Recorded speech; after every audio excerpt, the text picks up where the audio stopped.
Hello and welcome to the Deb Calvert channel here on Bright Talk. Wow, these are some interesting times that we're living in. I have to tell you, the topic that I'm presenting today, I selected this, I developed this content late in 2019 based on some questions and some interest of subscribers here at Bright Talk and also over in the Connect to Lead community.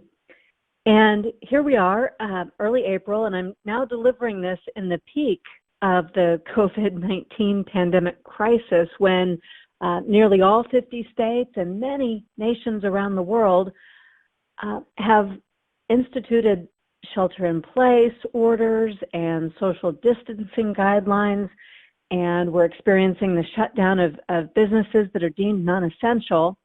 So there's now been this huge recent swing to remote and virtual meetings.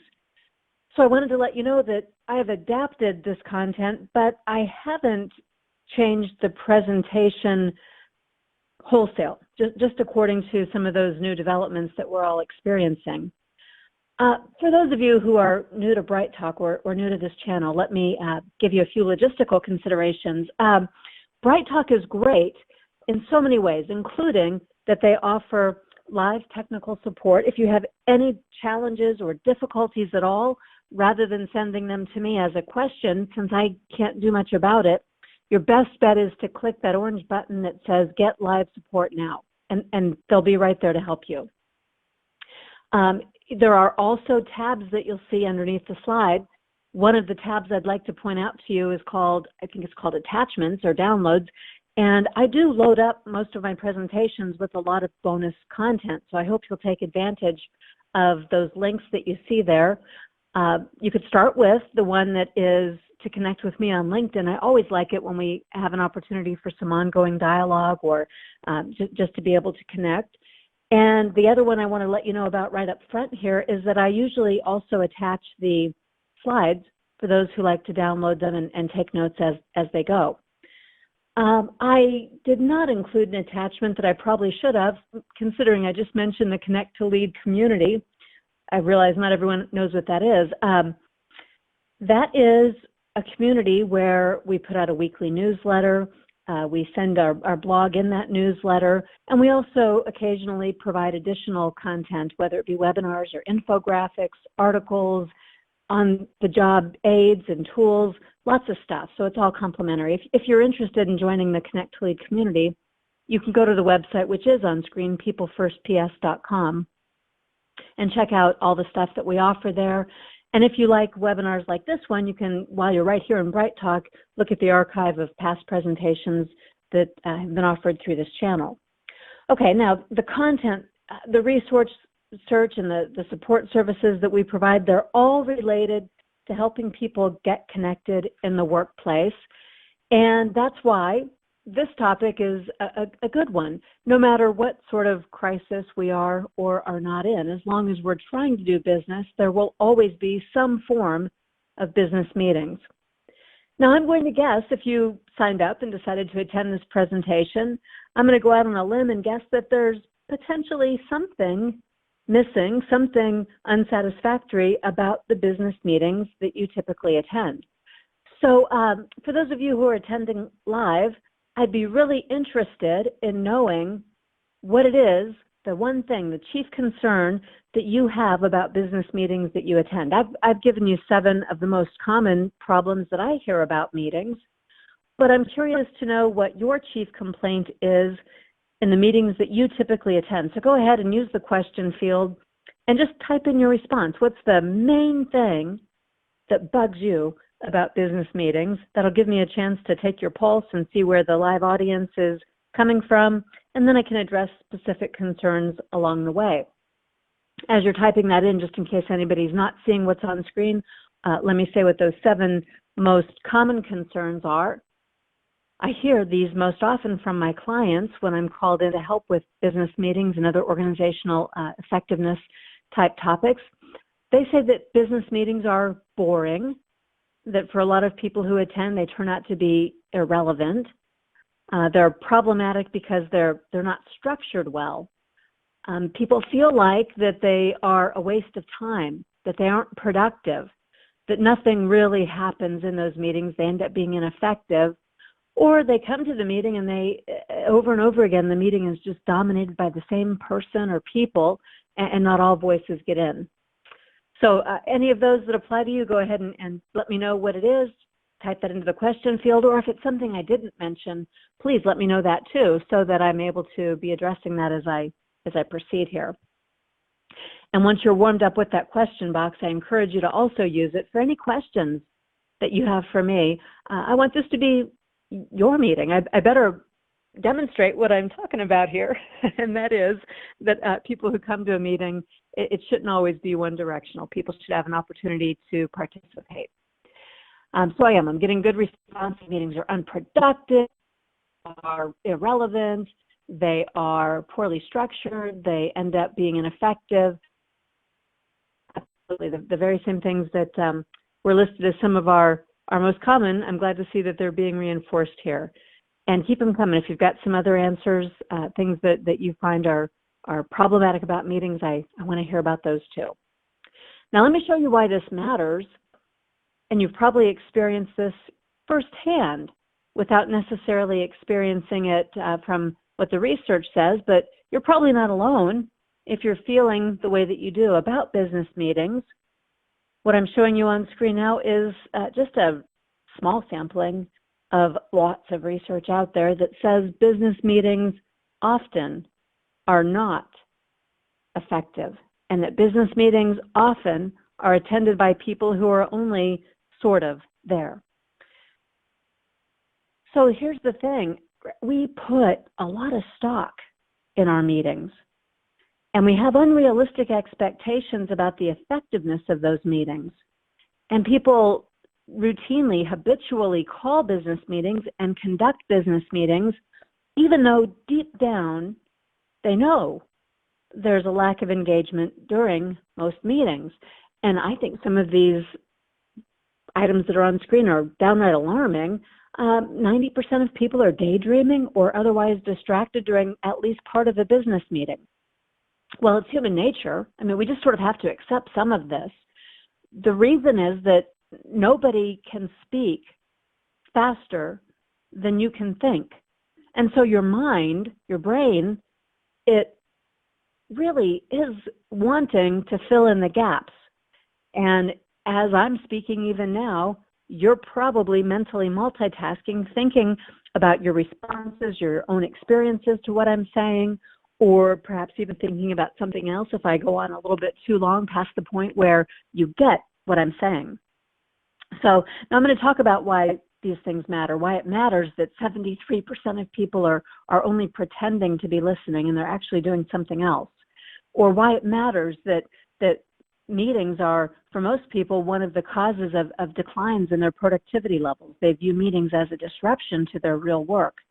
So I want to talk about why this matters, and I'm going to give you a quick set of tips for planning and running better meetings. And then I'm going to address how you can get more out of meetings that are planned by others when you're someone who's attending those meetings, versus succumbing to the temptations that are listed on screen to, for example, only pretend to take notes where you're actually doing some other kind of work. The business case for business meetings, though, is something we ought to also talk about. A little bit more research that I'll throw your way. And this is true even in the midst of virtual meetings, because, frankly, virtual meetings make it possible for you to attend more meetings without travel time between them. But without a camera on especially, you know what's going on. People are multitasking even more than they do when it's the same space meeting. And people are distracted even more because they're working from home and trying to do homeschooling at the same time, or they've got all of the things around them in their home that typically demand their attention. And it's hard. It's hard to remain attentive during a video meeting from your home. And you know what else is going on, at least here what's happened initially during COVID-19. You get on a Zoom meeting with your colleagues and you're checking out what's on screen behind them, their home furnishings. and you see their kids and their pets rambling in the room behind them, and you notice how badly some of us need a haircut, or you do other things that are only natural because everything has changed, and the settings that people have behind them are interesting. I have noticed within the past week that fewer people seem to be using their cameras in recurring meetings. And I think that's because we're all sort of recognizing two things. One, that we do get distracted by what's going on in other people's backgrounds. And secondly, that we've become a little disenfranchised with the idea of people seeing us and our backgrounds. So we tend to choose options without the camera. Anyways, I think that this is a problem. I think that meetings are becoming unproductive and more of a waste of time as we are allowing those bad habits of multitasking and being distracted to interfere with our meetings. So higher volume isn't the answer. Improved effectiveness is what we need to be aiming for. And that might mean, if we're more effective and more efficient, it might mean that we could have fewer meetings, whether we're together in the same office space or separated by social distancing and other new norms. Okay, so one of the things that we can do to improve meetings is this. We can start defining what type of meeting we're having. And if you've never heard of this before, I'm going to strongly recommend a couple of books to you. The first is called Death by Meetings, and that's by Patrick Lencioni. It's written as a little parable, so it's a nice, easy read, but highly impactful. And the other one is called The Secret Science of Meetings, and it talks more about meeting structure and goes into some research about what really does work in meetings. So I'm basing what I'm telling you here on those two books, but also on my own observations with companies from every sector. So the problem really is that oftentimes we have a meeting and then we dump a wide variety of content into the same meeting. This would apply, for example, if you've ever attended a weekly staff meeting. And during that weekly staff meeting, it's a mixed bag. We're going to talk about strategy for the long term. We're going to talk about tactics for right now today. We're going to talk about some ad hoc things that have just come up, some announcements and some policy changes. And it's all packed into one meeting. And what is problematic about that is that that's not how our minds work. See, we go into meetings and people ask us to shift on little or no notice. They ask us to shift from this highly tactical, operational, procedural topic to now something that's bigger and strategic, and we're supposed to be innovative and brainstorm and think really big picture. And that's not reasonable as an expectation. People can't flip it on and off between those two entirely different ways of thinking.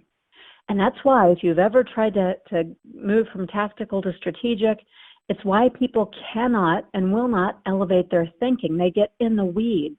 They talk a lot more about the details, and they have their own personal reactions because that's what they've been conditioned to think and do in most of your meetings. So it's much better to separate out different types of meetings. On the left-hand side here, you see the four, I actually broke it into 5 types of meetings that Pat Lencioni recommends. A daily check-in, especially for senior teams or for intact teams, where you just inform very quickly, a stand-up. You inform people about what each of you is doing. And that way, when people think about how they impact others or what they could be doing to support or help others, they have a better chance of knowing ahead of time because of these quick little, I'm talking like 5 to 10 minute daily check-ins. And then there's a weekly meeting. That should be reserved for the highly tactical stuff. What's most important right now? What do we need to do to get something done? How can we advance toward our short-term goals? That's weekly tactical. Separate from a monthly strategic meeting where all you focus on is what's going on that's big picture and strategic. You don't blend the weekly tactical and throw in some monthly strategic stuff in that standing meeting. Instead, you separate them out. You allow people to come in fresh and to be able to then focus on one or two big strategic initiatives. And sometimes you have to have an ad hoc separate meeting. It doesn't fit neatly into that monthly strategic meeting. It needs a deeper dive. You need some different specialists and participants in the meeting. So occasionally, keyword, occasionally you have these other ad hoc meetings. And then there's the quarterly meeting, again, especially for senior teams or impact teams, depending on the type of team and work that you do. But they're quarterly and they're off-site. That's intentional because they are reserved for really special things like getting the team to know each other better and to become more effective in their interactions with each other. And it's off-site because that signals very strongly that this is different from, and we're not going to be distracted by, our routine tactics and strategies that we normally focus on. So those are if you can imagine sort of structuring your meetings and defining your meetings in that way, segmenting them, it really begins to dramatically increase the effectiveness of a team, and it improves the quality of meetings substantially. Now, the meetings on the right-hand side of this slide, these also are different from what I've described already. Those are group meetings. Now let's look at one-to-one meetings. You see the first two here, one-to-one development and one-to-one performance review. Those are two separate kinds of meetings. Huge mistake that a lot of managers make is that they combine these. And then they try to talk about how to develop an employee at the very same time that they're reviewing the performance of an employee. And it's almost impossible, if you're that employee, to unbundle the two. When your performance is being reviewed, you focus heavily on what's negative and you're scrambling to think about how to improve and you're feeling defensive. And that's not the right context for thinking about your development and your long-term growth. Worst of all is when this kind of meeting is bundled and it only happens once a year in your annual performance review. It's just too much. You can't do it all, and it becomes diluted by your struggle to take one or two actionable items out of there and to position yourself looking as good as you possibly can because it's probably tied to your raise or something else with high stakes. Better would be for these to be weekly or bi-weekly, quicker meetings, sometimes focused on development, sometimes focused on performance review, all of that outlined up front so you know what to expect and how to prepare. Okay, once a year, let's say, or some other period of time that's infrequent, there should be a state of the company, a rally where everybody from all the different departments are getting together and where everyone has an opportunity to know what's going on in the company. Why does my work matter? How does it fit? How do I belong in the grand scheme of things across the entire organization?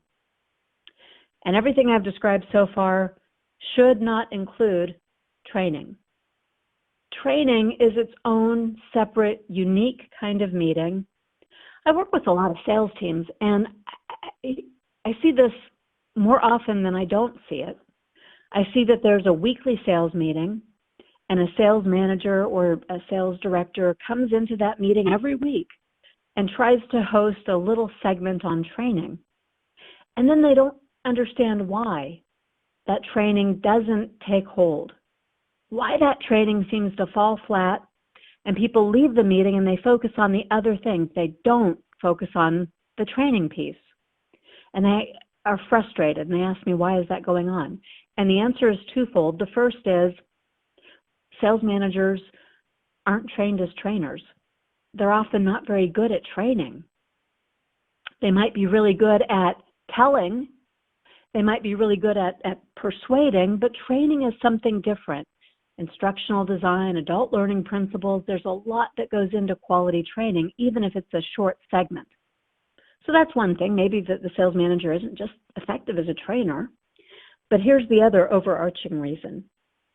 If you bring salespeople, in this example, into a sales meeting, and you spend part of that meeting putting numbers up about the leaderboard, who's leading and who's underperforming, and here are the goals that we have to meet this week, and here's our gap to reaching our goal, and here's the big emphasis and the new product.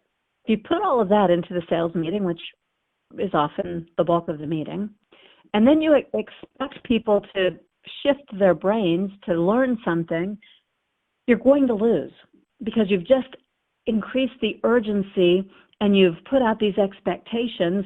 And good salespeople, they can't help it. They are thinking about the tactics of how they're going to achieve what they were just told to achieve. And the training is sidelined. There's no way around it. Okay, separate from all of that, when you form special task forces or project committees or cross-functional groups, there's going to be some other meeting that happens. And depending on how extensive that project is, it might be relevant to think about the kinds of meetings on the left-hand side, or it might not be. Either way, you should know that there's got to be some isolation of what committees and task forces are going to do. It won't be part of these other meetings. Okay, now that was a lot. I spent a lot of time on this slide on purpose because I wanted to give you this context of thinking about how different types of meetings can and should serve different purposes. Within any of those meetings, though, whether you make those changes or not, all meetings need structure. They need productive discussion, not just one-way delivery, and they need to have resolution to topics. And I've given you some ideas here, but I'm going to dive into them a little more in depth on some subsequent slides here. But the best practices are going to be contained in what I'm describing here. So as I describe what structure looks like in best practice and what it looks like in best practice to have productive discussions and resolutions, I'd like you to think about what I'm describing and compare it to what you're experiencing. What happens in the meetings that you attend or in the meetings that you conduct. And just look for one or two simple shifts that you can make because they all are helpful. Maybe you can't do it all, but no matter where you are or what your role is in the meeting, you can do some of these things. So pick out one or two, and even those will be helpful to you. When it comes to structuring your business meetings, it is important to plan in advance. A lot of people don't do this. They have a weekly meeting. 5 minutes before the meeting, they jot down a few ideas of what they want to talk about in the meeting, and it generally is insufficient for moving the needle or really accomplishing anything. It ends up feeling to some in the meeting like they've been ambushed because they didn't have any advance notice and they weren't able to prepare themselves for talking about that topic that just popped up out of nowhere. So I'd like you to especially be considering how you can prepare in advance at a time when people are attending remotely and at a time when some people can't attend those meetings but might want to contribute to the topic, and they would feed the information through someone else if only they'd known in advance. I'd also like to ask you to consider people who attend your meetings who might have a preference for introversion. They aren't the sort of person who likes to think out loud. They aren't someone who jumps in with their initial thought. They prefer to have more time for introspection, and they like to be able to organize their thoughts before sharing them. In fact, if you're someone who is more introverted and you find that that's difficult for you in business meetings, or if any member of your team is like that, I want to point you toward a different webinar that I've offered here on this channel. It's all about an introvert's guide to business meetings. And I gave you a link there in the attachments. So that's a good one that might be a companion to this particular topic. So as you're planning in advance, here are some things to do. First of all, every meeting and every item on the agenda for that meeting should have a desired outcome.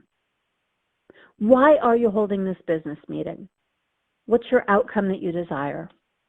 And why are you putting certain topics on your agenda what's your desired outcome as you talk about those agenda items?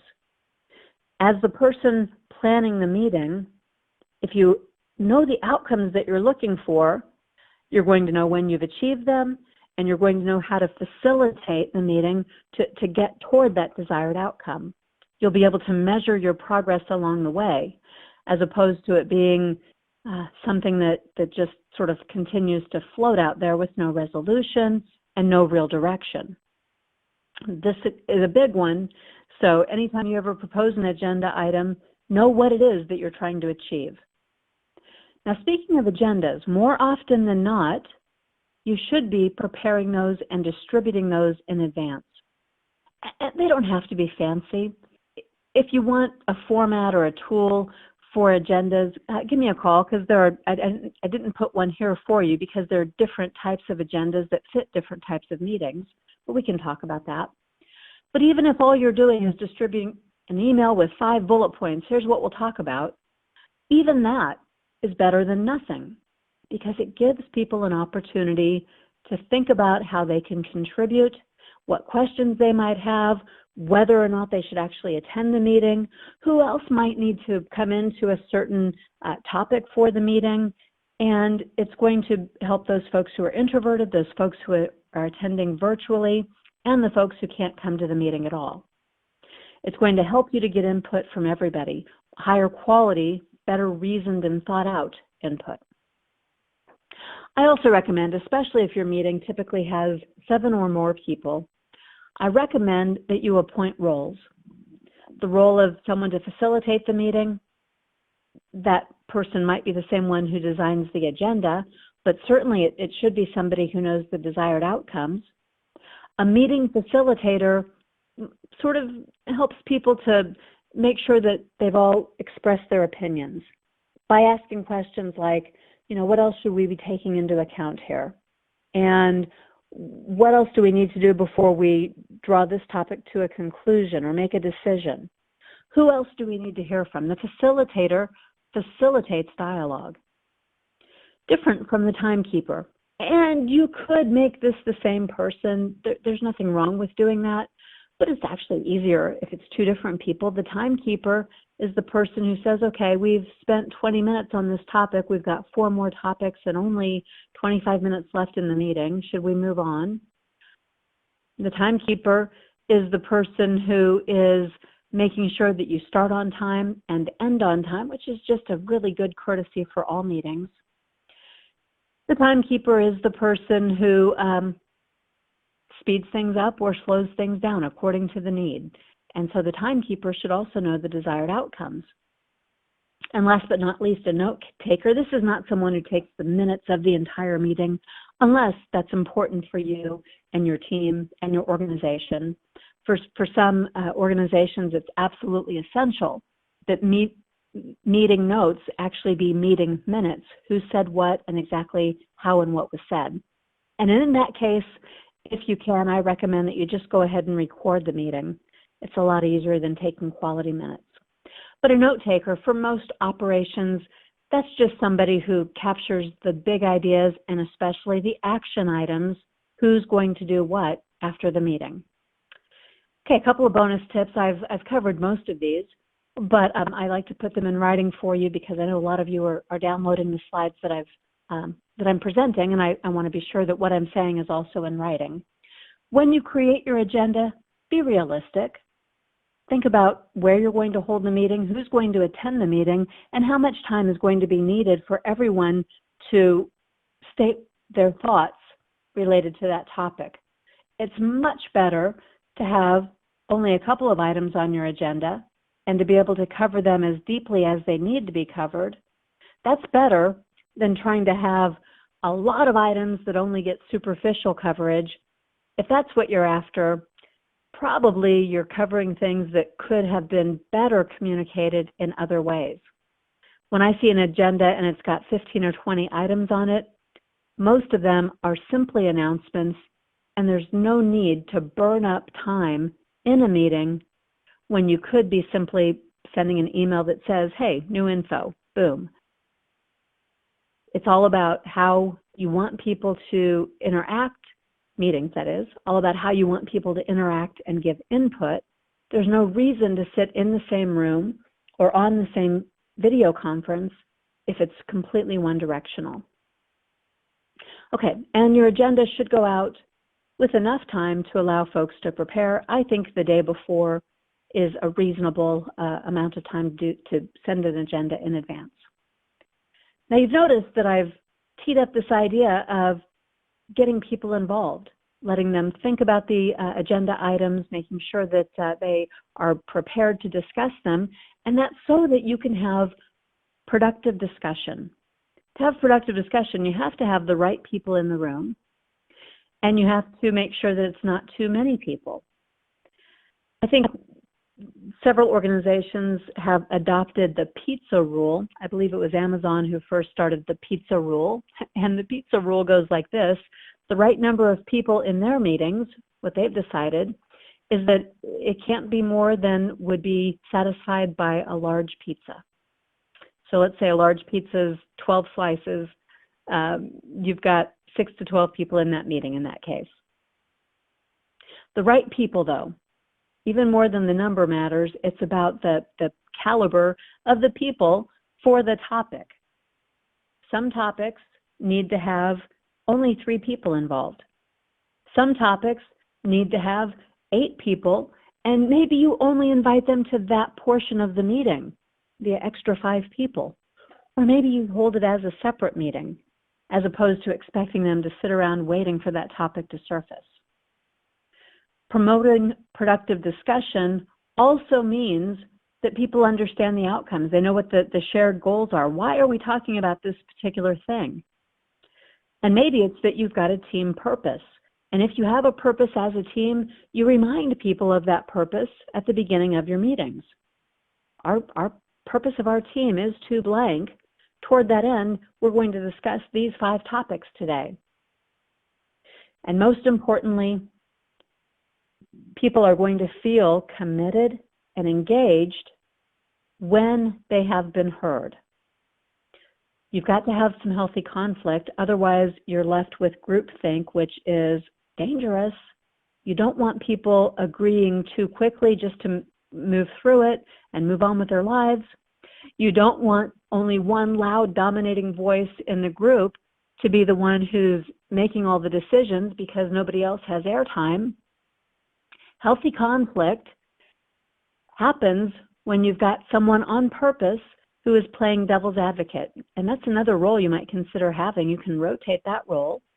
Or better yet, when everyone knows the expectation is that they take their time if they need time, but that they do voice their opinion. Their opinion, their experience, their point of view is valued by every member of the team. It's not about moving hastily through the agenda. It's about everyone voicing their thoughts about those agenda items, about being okay, vulnerable enough to trust each other and have some productive conflict, not personal conflict, not conflict that ends up being unproductive, but dialogue, debate, discussion, so that all sides of an issue are examined before decisions are made. And when you have input and dialogue and discussion, you're more likely to eventually be able to advance through to the end where you've got an action item, right? One of the biggest things that's problematic about meetings, and why so many of you posted that they feel like they're unproductive and that they're a waste of time, is because groups end up sitting around admiring the problem over and over and over again, instead of solving the problem or making decisions or experimenting and trying or breaking the problem down into piece parts so that at least you get a little bit of movement, a little bit of progress on the contributing factors to that problem. You've got to do the root cause analysis of a problem and figure out eventually how to completely change things so that they are better for the group.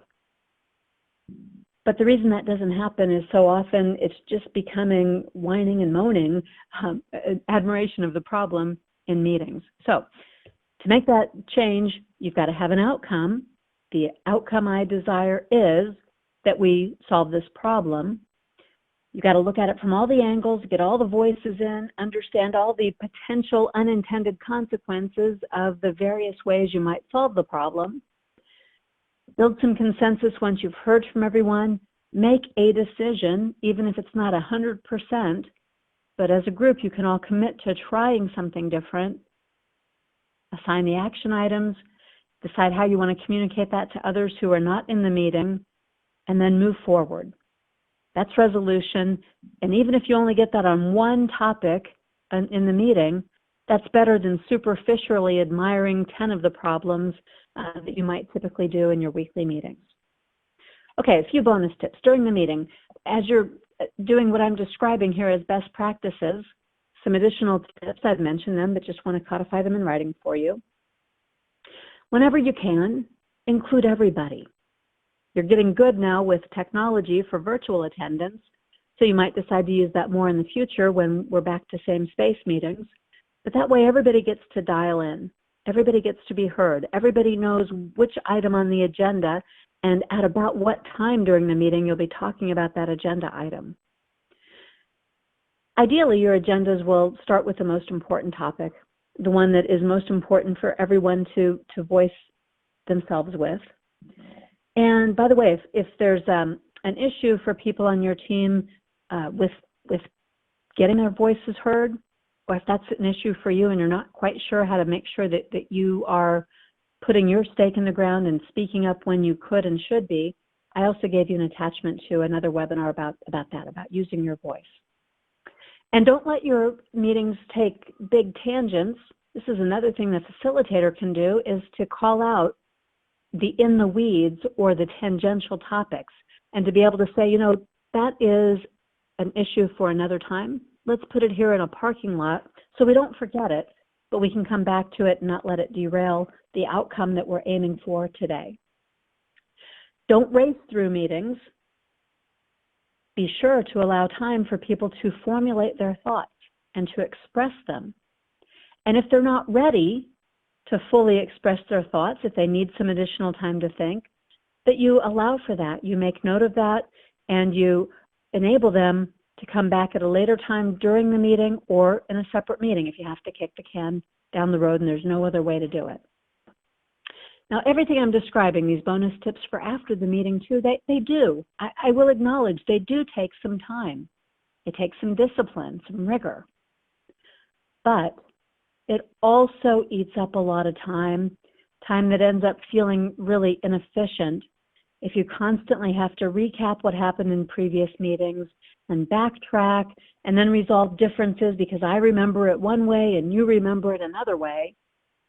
So the tips I'm giving you here, although they take a little time and require a little discipline and shaping of habits, ultimately they will save you time and they will move you forward. They'll make you more productive in your meetings versus leaving you in this sort of limbo that meetings today might feel like. So after the meeting, you have plans, people make commitments, you capture those, and you check in with each other, you hold each other accountable, and in the next meeting, you start where you left off instead of having to backtrack. And with agendas and habits, like I'm describing, you'll end up with a meeting culture that's much healthier than the one you might have today. So no matter what your role, if you're not the person who conducts meetings and you don't have the power to institute some of the things I've described, I still want you to have the picture of those best practices because you can make a difference. There are small things you can do. You can ask for and suggest, offer some of what I'm describing. You can set an example when it is your turn to participate or to control some aspect of a meeting. You can be on time, for example, so that you demonstrate the habit of people showing up and meetings then starting and ending on time. You can be the devil's advocate, the one who says, you know, I think we should slow down and look at this from all the angles. What could go wrong here? What are we not taking into account? What if there's another way of looking at this? And you can do that in a way that doesn't cause people to be defensive. And when they don't take your ideas, you can also model not being defensive, but being interested and having an aim for doing the things that are best for the entire organization, for the entire team. This slide is also a recap. It's a recap so you have it all in one place, so you're thinking about the things that you can do when it's your turn to be conducting meetings. And I've given you one more tool. It's a checklist. A People First Productivity Solutions meeting assessment checklist. Whatever meetings you attend, you can use this checklist in live time to see what's going well and what could be improved. And now one last thing. Again, no matter what your role is, here are things that you can do that will help you get more out of the meetings you attend. Some of these you might not like. You don't want me to say to put away your device during the meeting because everybody else has theirs out, and because the meeting is a little boring or there's something that isn't entirely relevant to you, and so you're tempted. Right? You want to use your time wisely so your device comes out. If you don't take your device out and you encourage others, even by your own example, to not take out their devices, these meetings are going to go faster. We aren't going to have to do recapping. They are going to be more productive. By its very nature, not having devices out during a meeting heightens the expectation that we all have of each other. And so we're all going to do a better job of staying engaged with each other. If it's a remote conference, I strongly recommend the habit of keeping your camera on, even if other people don't. It sends a signal. It shows people that you're paying attention to them, and the law of reciprocity will cause them to want to pay attention to you too. And you'll notice when you keep your camera on, a few other people turn theirs on too. And pretty soon, that momentum builds. Anytime there's even one or two cameras on during a meeting, pretty soon the majority of cameras are going to go on. You can't help it. Okay, if you aren't sure how to use your voice, I gave you a resource. You're going to go out there and you're going to pay attention to that webinar and to other people, and you're going to look for opportunities to get your voice into the meeting too, because your opinion does matter. You've been invited to this meeting for a reason. You have something to contribute. Don't ever let yourself be sidelined.